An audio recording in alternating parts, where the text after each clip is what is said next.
Number 10, the फैंग्ड whale.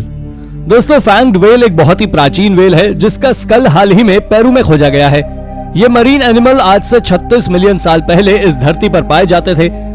आपको जानकारी दे दें कि ये वो समय था जब पेरू का ऑक्यूकेज डेजर्ट पानी के अंदर हुआ करता था। वर्टिब्रेट पैलियोंटोलॉजिस्ट रोडोल्फो सालास गिस्मोंडी के अनुसार ये उस समय का सबसे बड़ा प्रेडेटर था जिसे आज लीमा म्यूजियम में रखा गया था। इसे आज ऑक्यूकेज प्रेडेटर के नाम से भी जाना जाता है, जिसका असली नाम बैसिलोसॉरस था।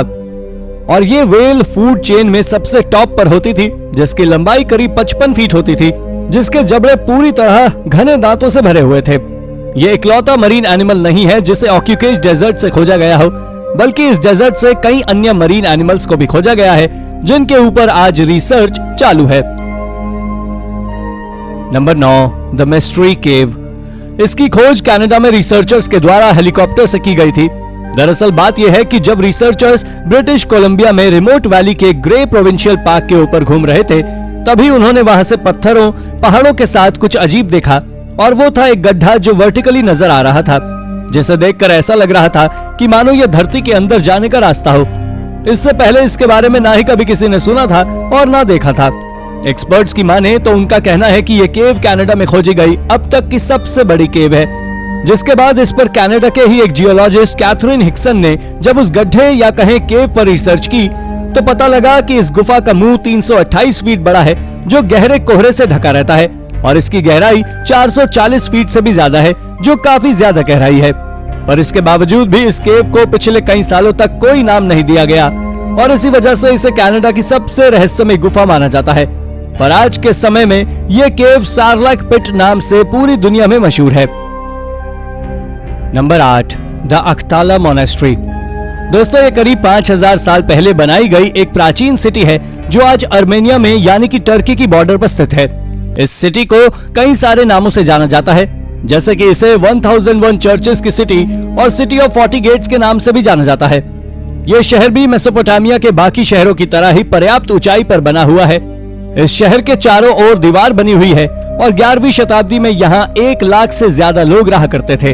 लेकिन हाल ही में आर्कियोलॉजिस्ट ने वहां से एक विशाल प्राचीन मॉन्यूमेंट खोजा है जो कि क्रिश्चियन धर्म की एक चर्च है, और ये क्रिश्चियंस के लिए अब तक खोजा गया सबसे फैसिनेटिंग मॉन्यूमेंट है, और इसी को अख्ताला मोनेस्ट्री के नाम से जाना जाता है। लेकिन 18वीं शताब्दी में इसके निचले हिस्से को एक युद्ध के दौरान तोड़ दिया गया और तब से ये अब तक खाली है। नंबर 7, रुतुप्य। रुतुप्य को रिचबोरो कासल के नाम से भी जाना जाता है। यह एक प्राचीन रोमन सैक्सन फोर्ट है जो आज के समय यूनाइटेड किंगडम में स्थित है। इसके बारे में कई अलग अलग विचार हैं, जैसे कि अगर कुछ एक्सपर्ट्स का मानना है कि यह फोर्ट्रेस नहीं है बल्कि क्लॉडियन इन्वेजन की लैंडिंग साइट थी, और ये वही जगह थी जहां सबसे पहले 43 एडी में हमला कर रोमन ने ब्रिटेन को जीत लिया था।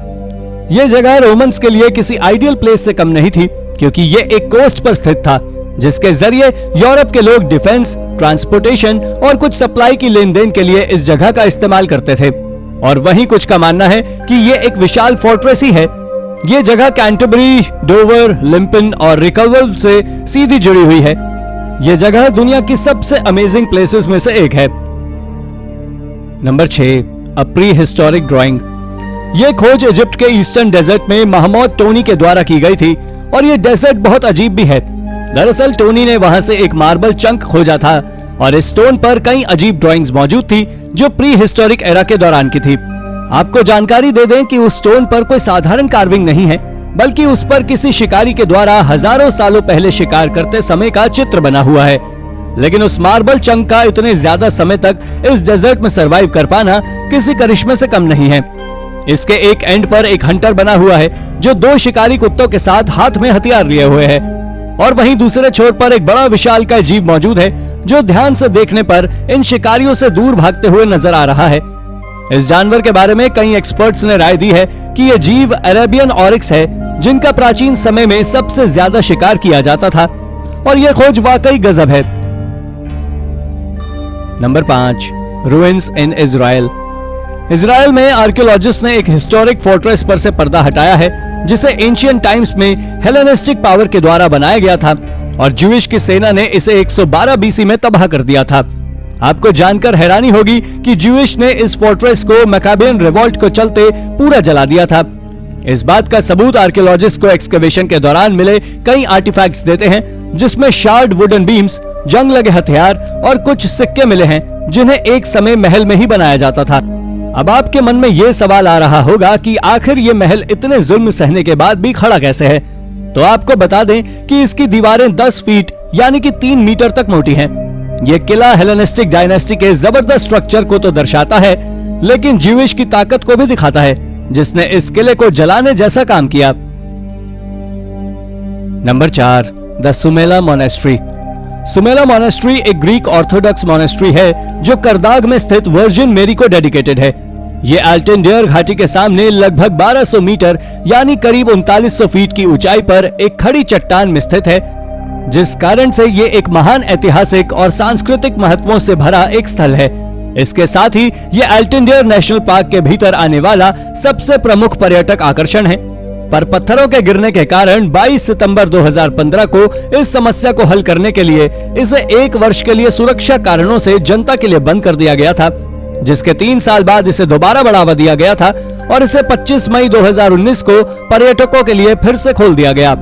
आपको बता दें कि अब तक कोई ये पता नहीं कर पाया है कि आखिर इस मोनेस्ट्री की स्थापना कब हुई थी, पर एक्सपर्ट्स की माने तो उनका कहना है कि शायद इसकी स्थापना 375 से 395 के शासनकाल के दौरान लगभग 386 ईस्वी में हुई थी। नंबर 3, जग इन अ केव। यह खोज अमेरिका के एक व्यक्ति ने इजराइल में अनजाने में की थी। दरअसल बात यह थी कि वो अपने दोस्तों के साथ जब हाइकिंग पर डेथ सी के पास गया था, तभी उसका मन उस रिमोट केव की तरफ जाता है और वो मजाक मजाक में उस केव के अंदर चला जाता है, जिसे आज केव 53 नाम से जाना जाता है। जब वो उसके अंदर गया और वहां थोड़ी बहुत छानबीन की, तो उसे वहां से कई सारे पुराने जार के पीसेस, ऑयल सीड्स और कई स्क्रैप्स मिले। लेकिन सबसे बड़ी हैरानी की बात यह थी कि आखिर जब उस केव का एक्सकेवेशन 30 साल पहले किया जा चुका था, तो उसके बाद ये आर्टिफैक्ट्स वहां कैसे आए, ये बात आज तक एक रहस्य बनी हुई है। Number 2, ancient boomerang. दोस्तों, बूमरैंग का इतिहास काफी पुराना है। आपको बता दें कि पहली बार बूमरैंग आज से करीब 20,000 साल पहले उपयोग किया गया था। बूमरैंग के पुराने होने के सबूत केव पेंटिंग्स में आपको साफ तौर पर देखने को मिल जाएंगे, लेकिन अब तक का सबसे पुराना बूमरैंग 10,000 साल पुराना है, जिसे अच्छी लकड़ियों द्वारा बनाया गया था। पर शायद आपको जानकर ताज्जुब होगा कि हाल ही में साउथ ऑस्ट्रेलिया के national park and wild life service में काम कर रहे 2 वर्कर्स ने 4 अजीब बूमरैंग्स खोजे हैं, जो करीब 400 सालों से एक ही जगह पर रखे हुए थे। दरअसल इन बूमरैंग्स को इस तरह से ही बनाया गया था कि ये कभी वापस लौट कर ना आए। लेकिन आखिर उस समय के लोगों ने ऐसे बूमरैंग को क्यों बनाया, इस सवाल का जवाब ना तो किसी रिसर्चर के पास है और ना ही किसी साइंटिस्ट के पास। और अगर आप मेरा ओपिनियन पूछें तो मेरे ख्याल से इस मिस्ट्री को सॉल्व करने में कई दशकों का समय लगने वाला है। नंबर 1, टैश राबेट। टैश राबेट 3200 मीटर की ऊंचाई पर स्थित किर्गिस्तान के नरीन प्रोविंस के बाशी जिले में एक अच्छी तरह से संरक्षित 15वीं शताब्दी का पत्थर का स्थान है। ये चारों ओर से पहाड़ों से घिरा हुआ है। 1888 की शुरुआत में रशियन डॉक्टर निकोलाई ल्वोविक जीलैंड ने सुझाव दिया था कि यह मूल रूप से एक नेस्टोरियन या बौद्ध मोनेस्ट्री था। किर्गिज एकेडमी ऑफ साइंसेस के हिस्ट्री डिपार्टमेंट के द्वारा 1970 के दशक के अंत और 1980 के दशक की शुरुआत में की गई रिसर्च से पता लगा कि टैश राबेट को 10th सेंचुरी में नेस्टोरियन मोनेस्ट्री के रूप में बनाया गया था, क्योंकि खुदाई के दौरान इससे कोई भी ईसाई कलाकृतियां नहीं मिली थी। जिसके बाद इसको एक बौद्ध मोनेस्ट्री के रूप में घोषित कर दिया गया, क्योंकि सभी स्कल्पचर और आर्ट वर्क बौद्ध धर्म से संबंध रखते थे, जो वाकई एक कंट्रोवर्शियल और अमेजिंग डिस्कवरी है। तो दोस्तों, ये थी हमारी आज की वीडियो। आपको हमारी ये वीडियो कैसी लगी हमें कमेंट करके जरूर बताइएगा। तो दोस्तों, इस वीडियो को लाइक जरूर करें और हाँ, जाते जाते चैनल को सब्सक्राइब भी जरूर कर दीजिएगा।